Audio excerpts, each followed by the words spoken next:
I think there's a deeper intention there, but which might not be very good. So personally, I don't see a reason why we really need an electronic ID. Hi, everyone. Welcome to Ask a Bitcoiner 21 Questions. I'm your host, Saida Gomez. Recently, on the 28th of September, the people of Switzerland, by a very tiny majority, voted for the digital ID, or the EID as we call it here. What does this mean? What are the implications? How does democracy work in Switzerland? I had to reach out to a Swiss parliamentarian, Samuel Kullmann, to break it all down for us. Samuel, thank you so much for saying yes to my invitation. How are you doing? I'm doing great. Thank you, Saida. It's nice to be on your podcast. Yay! It's been a while. I've been following you for a while, and I kept thinking, under which pretext would I reach out to him to be on to answer the 21 questions? So the timing of this is perfect. It is. So for our audience, can you introduce yourself and tell us, how politics in Switzerland and Bitcoin kind of come together?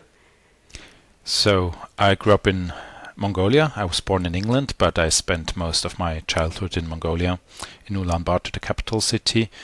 And when I was 16 years old, my family moved back to Switzerland. And at age of 16, I also got involved politically. So I've been in politics now for 23 years. I did 1 year of service in the Swiss Armed Forces. Then I did a bachelor and master's degree in political science. And in 2017, I was elected into the Parliament of Canton Bern, which is the second largest province in Switzerland. And so now I've been in Parliament for almost 9 years. I'm up for re-election for the third time in the coming March. So looking forward to that. And then, of course, at some point, I started to learn about Bitcoin. First, though, I started with gold and silver in 2015. I started to learn about the financial system, and Bitcoin was a little bit on my horizon, just slowly, and then there's the saying, first gradually, then suddenly, and 2020, reading the Bitcoin Standard by Saifedean Ammous was that moment when the suddenly came, and since then I've had a very strong focus on Bitcoin and also decided to bring this up politically. So I think I'm the first pro-Bitcoin politician in Europe, at least that I know of, who has been very vocally, very open about Bitcoin since 2020. Excellent. So you were born in Mongolia, but were your parents Swiss? Is that how you were able to move back so easily, or did you have to go through the citizenship test like some of us had to do? No, I'm Swiss since birth. My mom is Swiss, my father is German, and I was actually born in Leeds, England, where I lived for the first few years, but then from 91 till 2003 we lived in Mongolia, where my parents were Christian missionaries. Oh, awesome. That's amazing. What a story. Yeah. There's a book in there somewhere. Wow. Oh, my mom wrote a book, yeah. Yeah. Oh, I need to look that up. I didn't see that in my research, Googling you and stuff. So the digital ID, the EID, actually, let's start with democracy in Switzerland because it's different in Switzerland compared to Canada, for example, where I'm born and raised, and certainly like the US and other European countries. What is direct democracy exactly? So, I mean, democracy is different in every country. There's no model that is exactly the same in every country. But the Swiss model of democracy is just very unique in lots of different aspects. And probably one of them is direct democracy, although it's important to note that Switzerland is not the only country that is practicing direct democracy. So quite recently, I think around 2017, Taiwan started to introduce direct democracy more, and which has functioned very well there since, by what I know. But Switzerland is unique in as much as we vote on policy issues 4 times a year. So usually between 2 and 5 policy issues 4 times a year. And going back until 1874 when the right to the referendum was introduced. So since then, citizens of Switzerland were able to challenge any law that Parliament passed. And in the year 1891, as well, the popular initiative was introduced. So if you as a citizen felt that the politicians were not doing something they should be doing, then you had the opportunity to propose an amendment to the Constitution of Switzerland or change. So these are the two direct democratic instruments we have, which most countries do not, but we're not the only country that has these instruments. We're just the country that uses them the most, and let's say the entry barriers are not that high. So that's why we practice it very regularly, and we also have a very long history of having this form of direct democracy. But to be very exact, and I'm a political scientist, so for the sake of to be specific, the Swiss democracy is called a half direct democracy because not every policy question is decided by direct democracy, as was, for example, in the ancient city-states of Athens, where they decided almost everything for a certain period of time, like in the public assembly. So in Switzerland, it's the most important policy issues where the civil society engages in, but then Parliament also decides on a lot of issues and laws and international treaties that do not lead to a referendum vote. So it's only a partial direct democracy. Partial. See, I didn't know that. And I studied really hard for my citizenship test. And side note, I had to write an exam and I had to illustrate how I participated and volunteered in Swiss sort of, I guess, civil society. And so, I guess like with a lot of people who immigrate to places, I take it very seriously and I feel very more interested in democracy than I did, when I was living in Canada. But so it's a partial or half direct democracy. What's an example of something that would just go through Parliament and wouldn't actually come to the people for a vote? So it can be because a group tries to get enough signatures for a referendum, and the hurdle is 50,000 valid signatures. So every signature is being examined by the municipalities, whether this person actually lives there and has the right to vote. It's not a petition that you can fill in online, by which you can quickly gain a lot of signatures, but you need to sign it on a ballot, on a physical paper, and so there's more effort to it. So from time to time, the opponents of a specific law, they are not strong enough to actually gather enough signatures for a referendum vote. This may be one reason why something does not come to a popular vote, or the other reason is if the law is just not important enough for people to bother in the first place, or where they feel, okay, I might not be for the law, but Parliament passed it with 90% majority and it's not even worth the effort. So of course you always have a certain effort doing these, using your direct democratic rights as a group. If you try to organize and get these signatures, there are costs involved, so you need to do your proof of work, and so people need to decide what is important enough, and which is also fine, I guess, because otherwise it's like a bit with the spam problem. Like we don't want our democracy spammed with 100 ballot measures a year, because this would overwhelm the people. It's like maybe a bit similar with the small blocks. There are very good reasons to keep the blocks small in Bitcoin, so it's also adequate to have a certain hurdle for these direct democratic rights in Switzerland. This wasn't on the ballot, so to speak, on the outline I sent you. But does this mean that you run Bitcoin not, as opposed to, or perhaps you're not updating core? I'm still observant, and I know about the issue. I haven't publicly positioned myself yet. I'm following different people. I'm not an IT specialist, so I tend to focus more on the big picture of Bitcoin. Yeah, I think it's good that there's competition, but most definitely. I'm so far I'm not that worried about this development. I think it's okay that there's this debate taking place, but Yeah. I'm not sure how to go about it.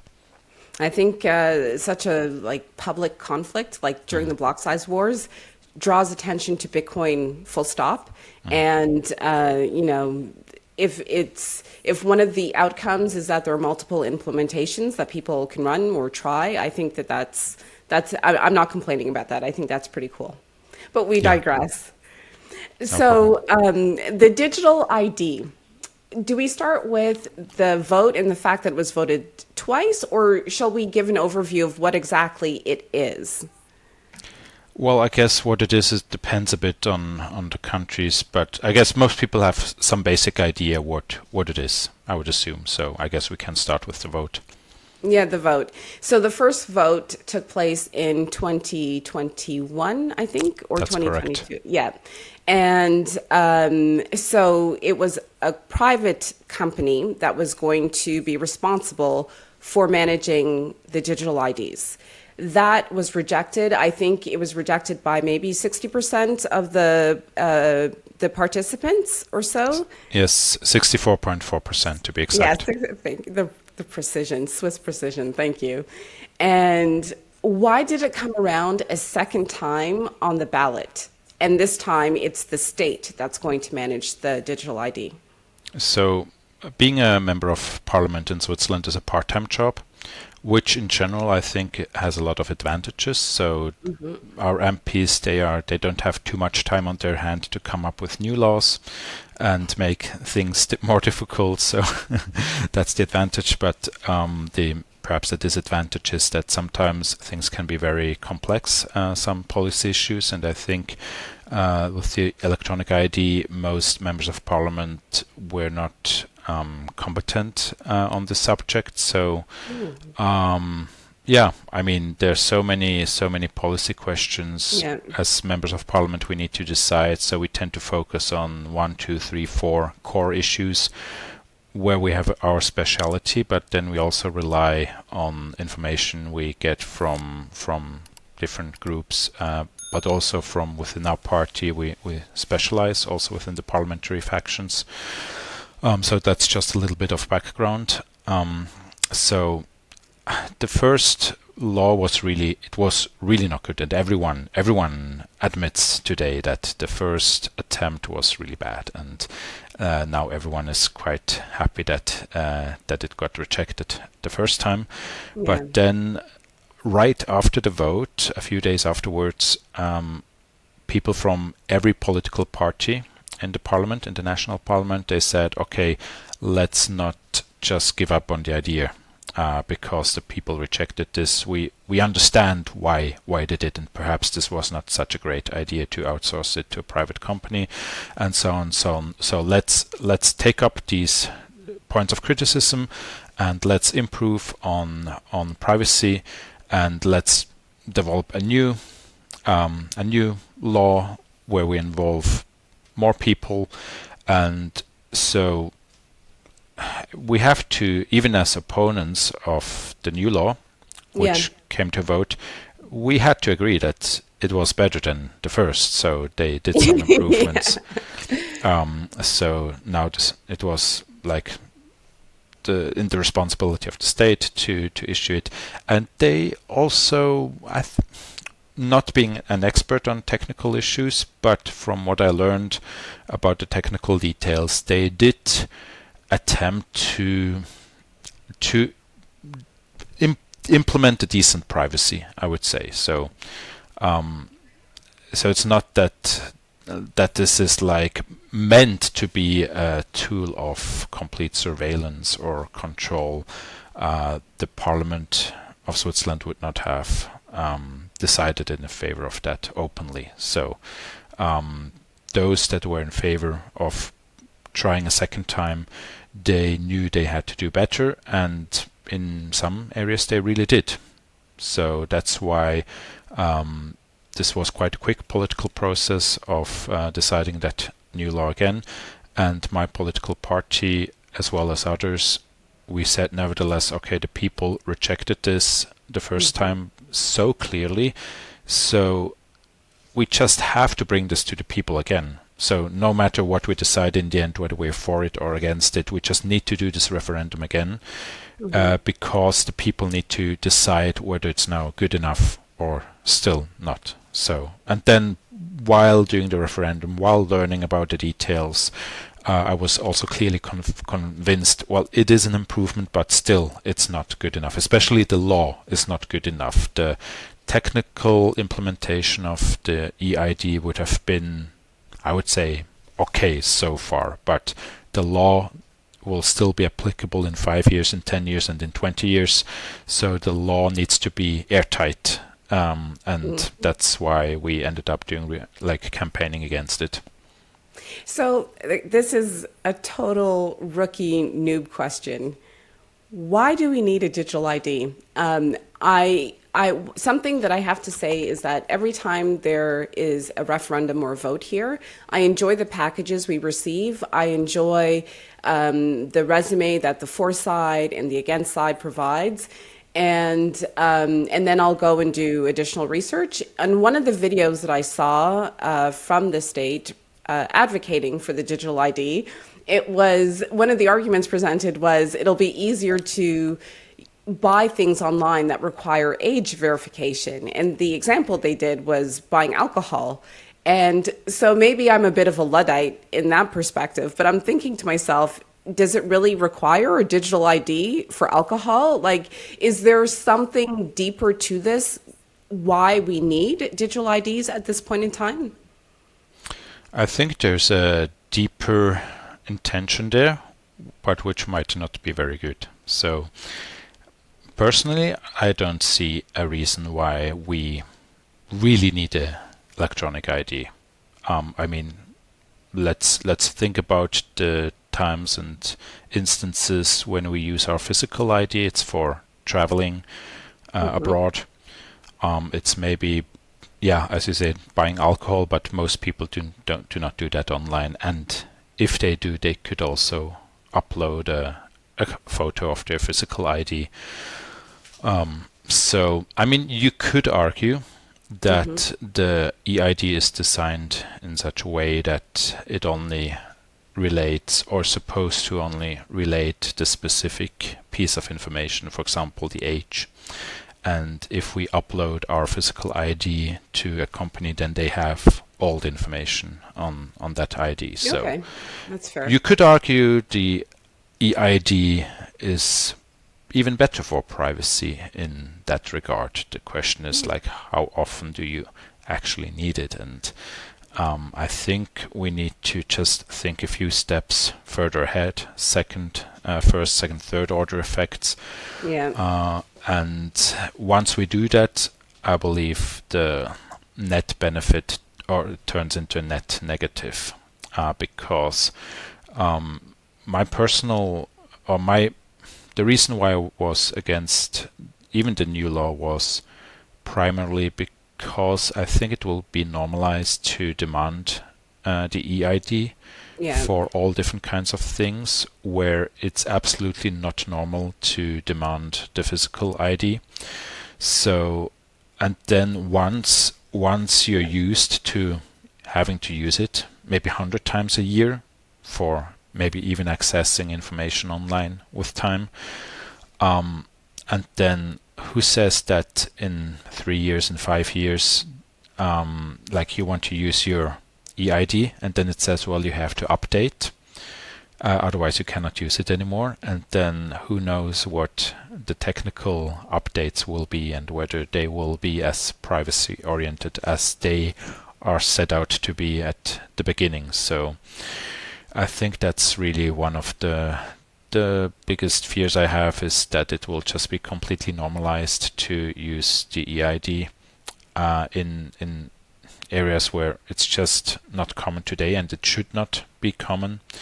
And then also the question arises, well, what is the issue with like integration within the European Union with their EID or with a global EID. We know there will be efforts for global vaccination passports, perhaps pushed forward by the World Health Organization. And having been unvaccinated during COVID times, I felt it how it is to be like on the wrong side of the state and being discriminated against, losing a lot of freedom rights, a lot of civil liberties just because of a medical decision I took, which I was very convinced of was the right personal decision for me, and also turned out to be the correct decision for almost everyone, because it didn't even hinder transmission of the coronavirus, so you didn't even end up protecting anyone with it. So, and you had a very, very terrible risk benefit ratio, as we know today, by taking the COVID vaccine. So making the right medical choice was heavily punished by the state under the influence and direction of the World Health Organization. So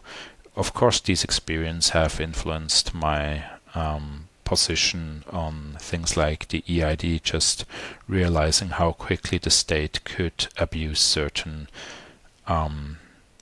abilities once they are set in place. I totally agree with you. And for example, cash is legal tender.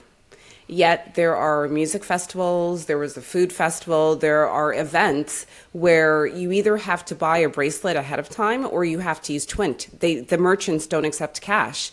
And so I'm not trying to argue that there's some kind of conspiracy theory, but I am saying, you mentioned the path of convenience is such that people may default to that, and it could be totally normalized. And I'm happy as well that you brought up other countries in the European Union, because Switzerland is still in negotiations with the EU about certain things, I believe, specifically with to do with trade and the movement of people. Yes. How do we know that as part of some sort of negotiation package, our IDs or some information about us as citizens won't be transmitted or shared? So actually, this was also part of the law that we voted on. There was one article that says that our government will be empowered to agree to international treaties related to EID. So I think this opened up a whole new possibilities for the future of going back on the privacy aspects that I think most people in the parliament, they honestly wanted to do, bring forward a good form of the EID that respects privacy. So the way it was implemented, I do have some respect for the efforts they put into it. And in Switzerland, there wouldn't be a majority in parliament that would outrightly say let's surveil everything, let's control everything. So it's just a question of what will happen down the road. And the law has too many things that are not properly regulated. So, for example, also the thing, will it be voluntary or not? So everyone who advocated for the law said, it was on the big posters, it said it's voluntary, but you do not find the word voluntary in the law. So that's the problem. That is a really good point, because my understanding was it was opt-in. If you choose not to use the ID, it's fine, but that's a really good point. We need to define voluntary. People said, well, if you don't want to take the COVID vaccine, you don't have to. It's voluntary. But people lost their job. People lost their opportunity to study. People were not allowed to go to cafes or to travel anymore. So I think it's a very perverse way of saying, well, it's voluntary. What do you complain? So it needs to be a voluntary form that is free of discrimination. That's true. Voluntary then. Hi, everyone. It's Saida, host of Ask a Bitcoiner 21 Questions. To my listeners based in Canada and the US, if you're looking for a seamless way to stack sats, i.e., save money in Bitcoin, check out the Bitcoin Well. And you're probably thinking, Sai, you moved to Switzerland a long time ago. How do you know the service is good? Well, I asked my father, the man who famously told me there's nothing wrong with being frugal, to test out their service, and everything checks out. He visited one of the ATMs in Scarborough. It was very intuitive, very easy to use, and the fees were not too high. So if my dad says it's okay, it's okay. Remember to use referral code AAB21Q when you stack sats with the Bitcoin Well. And please, please, please, let me know how your experience is. Give me all of the details. And if you'd ever like to be on Ask a Bitcoiner 21 Questions to talk about your experience with Bitcoin Well or just your experience with Bitcoin in general, I would be more than happy to host you. And so, in your opinion, why is this race in Europe specifically for the EID? I know that the ECB is talking a lot about the digital euro. Why are these things happening at the same time right now? Is this a show of sort of politicians and leaders trying to keep up because they think that they are behind or they've lagged for too long, or is there something more sinister to it? Put my conspiratorial mind to rest if you can. Well, I think in scenarios. I seldomly say this is the truth or this is the conspiracy. So I usually tend to leave things open. Going back to COVID again as an example, Yeah. about the origins of the virus. The official story was it broke out on the market. Um, I cannot say for 100% sure this is not the case, but then I know there's increasing evidence that it came from a lab. Then the question is, well, was it an accident, or was it a let it happen or make it happen? And I do not have the answers to that, but I think in all of these scenarios, I consider them all to be a possibility. I think it's a possibility that it was an accident. I think it's a possibility that it was a biological weapon that was released by sinister powers in the background. And so I think it's the same with the EID. Perhaps there's a global plan by unelected officials, by what we would call deep state people all around the world to introduce that because they have a certain agenda down the road, maybe in 5 years, maybe in 10 years. Maybe it's just different countries trying to collaborate on this, and then politicians not wanting to lag behind. But I think it's better to be cautious than to be naive and too much trusting. Yeah, I agree. And I guess essentially, irrespective of what the reason is, what the why is, you have to know how to navigate as an individual, especially now, and make sometimes difficult choices for yourself and for your family. Why do you think the yes won this time around? And why do you think the margin was so slim? I think the yes side won because they had a very clear majority in Parliament. 170 members of the National Council in favor, 25 opposed. And in the Council of States, our second chamber of the National Parliament, there were 43 yes and 1 no. So these margins are very, very clear. It means that even the large Conservative Party, which turned out to be against the EID law in the end, their members of parliament were mostly for it at the beginning, as well as every other political party, except mine. But which we only have two members in the National Council, so we're not that big yet.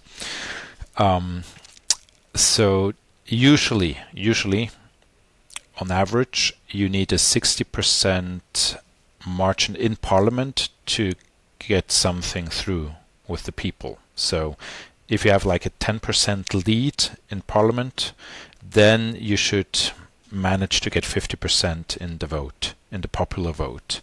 So in order to bring a law through, it's usually not a good idea to aim at just getting 51% of the vote in Parliament because of the optionality of the referendum and because the people tend to be a bit more critical, maybe a bit also more opposed to new laws.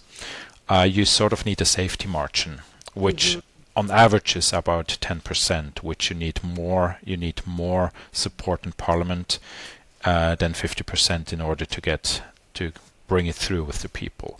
Now with the EID law, it was a huge margin in Parliament. I mean, it's like 80-90% in favor. So the fact that we got 49.7% no is already a miracle in a way, almost. We were very small committees that worked against or that collected these signatures. None of the big parties were involved in the whole debate, basically, or in the fight. Like from the big Conservative Party, which is the largest party in Switzerland, their youth wing, they were active, but the whole party, they were mostly passive on this issue. They focused on another policy issue that was up at the same time for vote. So it really was David against Goliath. Just also by finances, I mean, it was like all those that were opposed to the EID law, we had like about 350,000 Swiss francs, so like $450,000, which is very little for a national campaign. So little finances, little resources, but nevertheless we almost brought it down. So I mean, I personally did not I would have been happy if we got more than 40% no. Oh, wow. So that we got so close is really, I mean, it shows that the people at the end, they don't follow their political parties blindly, because when you calculate the support the parties had, like the big Conservative Party, the SVP, and my party, EDU, together we have like 31% of the vote share in Switzerland. And so if all of the voters just follow their parties, like what they propose, then we would have gotten 1/3 no. But a lot of people also tend to think independently of their parties, and so this is a strength of Swiss democracy. It's not foolproof. So we had the COVID-19 law where 60% said yes. So direct democracy cannot protect you from everything, especially not if there's a global psyop happening and all of the media are like going in the same direction. Then it's not a miracle drug, but it does prevent things. Like it makes it much more difficult for the politicians just to push things through. At the end, the citizens in Switzerland, they're the boss, and the politicians are responsible to them. So you broke down margins with respect to political parties and funding and stuff. I learned watching RTS or reading the newspaper website that Swisscom actually made donations and lobbied in favor of the digital ID. How does lobbying work in Switzerland? Because I don't get the impression that it's a big deal, so to speak, like it is in the US, for example. Yes. So in our political system, the power is distributed a lot. So it's like within the Swiss culture, we're like, let's not give the politicians too much power. Like in our culture, like probably Swiss culture is one of the most egalitarian cultures, where we say we don't want anyone to be like a strong leader. Like we want everyone to sort of be the same, and also not to give politicians much power, and not that they feel that they're something special. So the Swiss political system is optimized for power sharing. For example, we do not have one strong president or prime minister. Rather, we have a team of presidents, like a team of seven that share the power of the presidency. So, which is totally unique. There's no other country in the world that has a system like this, of this amount of power sharing. So, yeah, this is certainly an important aspect to the whole conversation, but please remind me again of the question. I got lost. The lobbying from companies, Yes, lobbying. like Yes, Swisscom specifically. yes. And so we also have many different political parties in parliament because of proportional representation. And my impression is that with money you cannot alter elections or policy votes too much. It does have an influence, but people have a very high loyalty towards their party usually, and the political system is extremely stable. So between elections there are not many changes in the composition of the political landscape, so things don't really shift a lot by political majorities. For example, we never had a left-wing government or a left-wing majority in Switzerland. Ever, like not in the 700 and about 50 years of history of Switzerland did we ever have like a left-green majority, because things are very, very stable. And so even Wait, are you saying that if there were a left-wing majority, things would not be stable, or? I mean, financial. No. Economically, I think it would be less stable, as Switzerland wouldn't be as successful as it is, I think. So we were, I think it's one of the strengths of Switzerland. So it's not. I mean, we give them some of the power, like two of the seven ministers. They are social democrats, so they can participate in the power cake a little bit. So it's like it's not that the right wing or the conservatives like have total dominion. So it's very balanced, basically, and which also helps to keep it stable. And because it is so stable, let's say there's a crazy Bitcoiner who donates 100 million to a left-wing party. I don't know why anyone would do that, but or maybe maybe it's a bad example. Let's say just someone. It's fun, yeah. Someone else who has a lot of money. Let's say they donated 100 million to one of the left-wing parties. That amount of money would not alter the political composition of the government of Switzerland. Probably, it might give them a few more seats in parliament at best. Yeah. So in Switzerland, you cannot just throw money at the election campaign and expect a huge difference, which I think is very healthy. I totally agree. So lobbying is more, let's say, less obvious. Perhaps it's happening more in the background, more in the like pre-process actually of how laws are drafted, more in the bureaucracy, or just the way you, as a lobbyist, you really need to influence things from the very beginning, very long term. You cannot just say, let's throw a lot of money at it and hope it turns out in my favor. So, but I mean, Swisscom is one of the most important mobile service providers in Switzerland.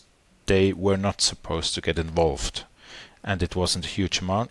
It was 30,000 Swiss francs, which they donated, but they were legally not allowed to do that. And so now it's at the courts. There were different efforts to challenge the outcome of the vote, because the margin was about 21,000 votes, which is extremely narrow. So the yes was like 50.37%, I think. so a very, very narrow outcome. And because it was so close, there are now experts in the judiciary who say this might have a chance to be overturned. And if this happens, then there could be another vote. So that's what would happen then if the decision is that it will be overturned, we will vote again on the topic. Yes, that's my understanding of what could happen.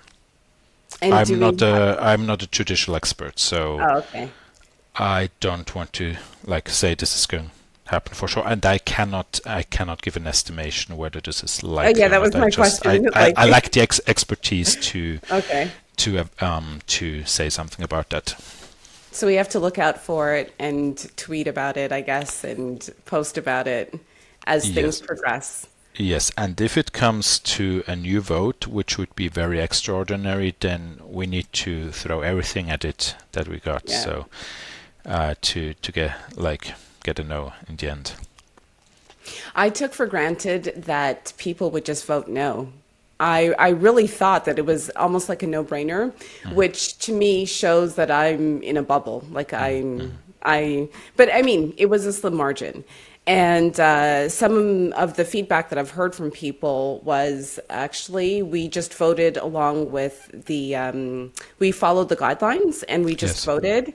And it doesn't seem to be something that the people that I've spoken with seem to take very seriously. There's no long-term thinking. It's just, oh, well, everything is digital, so this might as well be digital. Yes, and I mean every political party, they give out recommendations Yeah. to whoever wants to listen to them, and then some. I mean, most would tend to follow. In this case, there were many who did not, but not enough. Yeah. But I mean, because we have this form of separation of powers and of not giving politicians too much power in Switzerland, things also tend to work very well in our political system in general. So there's also quite a high trust towards the government. And also there's been a survey which showed that the satisfaction with democracy is highest in the world in Switzerland. I also wrote an article where I cited that study, and I think there are good reasons why people are quite satisfied with the political system we have, and because the trust is much higher in the institutions than in our neighboring countries, then maybe it's a bit difficult to get people to actually to distrust the government. Yeah. Although has been happening more since COVID. Yeah. Yeah. COVID was a big one. And I have to say that, so number one, I am far more active in exercising my civic rights since moving to Switzerland. And number two, my understanding of left versus right or being conservative or more liberal has totally changed since I lived here. Because I feel as though here it is not about ideology. It's such a pragmatic country that I suppose that appeals to my pragmatic nature, and I just naturally, I suppose, gravitate more towards conservatism and being right-wing, so to speak, as opposed to in the middle or left. Even though I don't necessarily believe in left or right, I like to look at, specific issues. Yes. Yes. Well, Samuel, thank you so much for being on the podcast and for discussing the digital or the EID with us. Can you let people know where they can find you and if they'd like to read more, which websites they can consult? So we had this campaign. So there were different committees against the law. The one I worked with is e-id-gesetz-9.ch. Maybe you can put it in the show notes, and Yes, we'll definitely. certainly update about the process, how things will develop. And I'm mostly active on X, x.com/Samuel Kullmann, and I'm sorry if I don't know my Noster pub key by Your heart, NPub. but my I'll NPub. put it in the show notes as well. But you can put it in the show notes. You also find me on Facebook and Instagram. Awesome. Thank you so much. You're welcome. It was a pleasure.